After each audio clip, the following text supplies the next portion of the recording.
Iran has cautioned Israel against reacting recklessly to its attack, with the U.S. declaring it won't join Netanyahu's retaliation efforts. The conflict escalated when both countries accused each other of posing the primary threat to peace in the Middle East at the United Nations. Iran's strike on Israel, involving hundreds of drones and missiles, was in response to a suspected Israeli attack on its embassy compound in Syria. Despite global leaders urging diplomatic solutions, tensions remain high. Israel reported intercepting 99% of the drones and missiles launched by Iran, while Iran allegedly provided advance notice to some neighboring countries but not to the U.S. In financial markets, gold prices surged while oil prices fluctuated. The U.S. affirmed it wouldn't engage in offensive actions against Iran to contain tensions. The UN Security Council held a meeting on the matter without taking any action, while Israel eased restrictions on public activities and activated reserve brigades.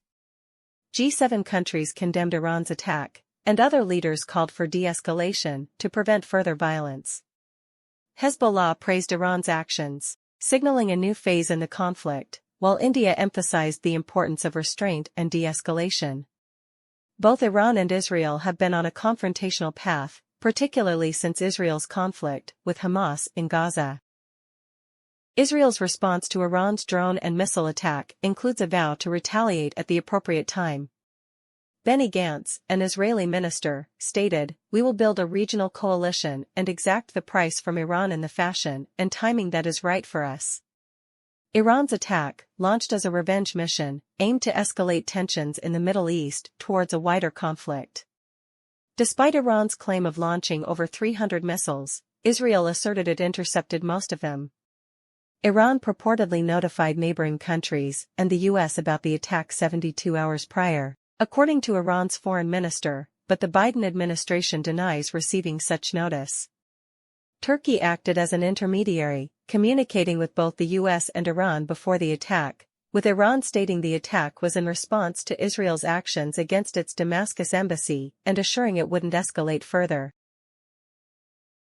Treasury Secretary Janet Yellen emphasized that the U.S. is considering all options in response to China's manufacturing capacity, including the potential imposition of additional tariffs to counteract what she perceives as an influx of low-cost goods into the U.S. market.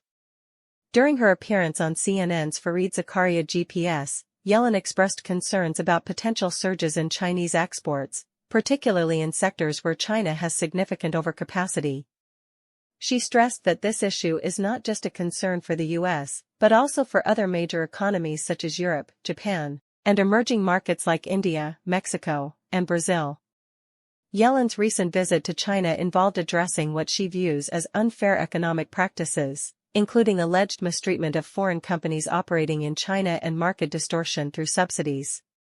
When asked about the possibility of imposing further tariffs, Yellen indicated that all options remain on the table but emphasized the importance of managing the U.S.-China relationship responsibly. China's focus on expanding its manufacturing capabilities, particularly in industries like electric vehicles and renewable energy, has drawn scrutiny from the Biden administration, which has tightened restrictions on technology exports to China. The EU has also initiated investigations into subsidies for Chinese-made electric vehicles. Yellen defended the administration's efforts to bolster domestic manufacturing as a means of reducing reliance on cheap Chinese imports, stating that it would have only a modest impact on inflation. She attributed the hollowing out of certain U.S. industries in part to the surge in Chinese imports following China's accession to the World Trade Organization. During her trip to China, Yellen cautioned against Chinese support for Russia in its conflict with Ukraine, warning that companies facilitating transactions benefiting Russia could face U.S. sanctions.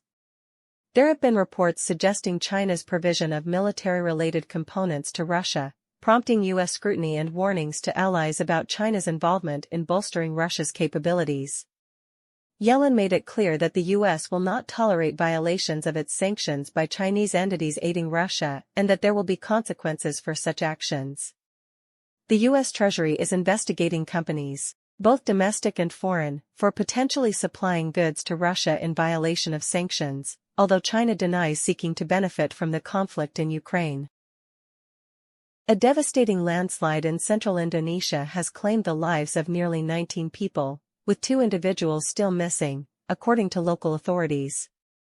The incident occurred in Indonesia's Tana Toraja Regency, South Sulawesi Province, an area that has been experiencing heavy rainfall and adverse weather conditions for several days. The victims were evacuated from 2 villages in the region, with casualties reported in both South Makale and Makale villages. Rescue efforts are ongoing to locate the missing individuals believed to be buried under the landslide debris. The continuous heavy rainfall in the area has heightened the risk of landslides, particularly in mountainous regions.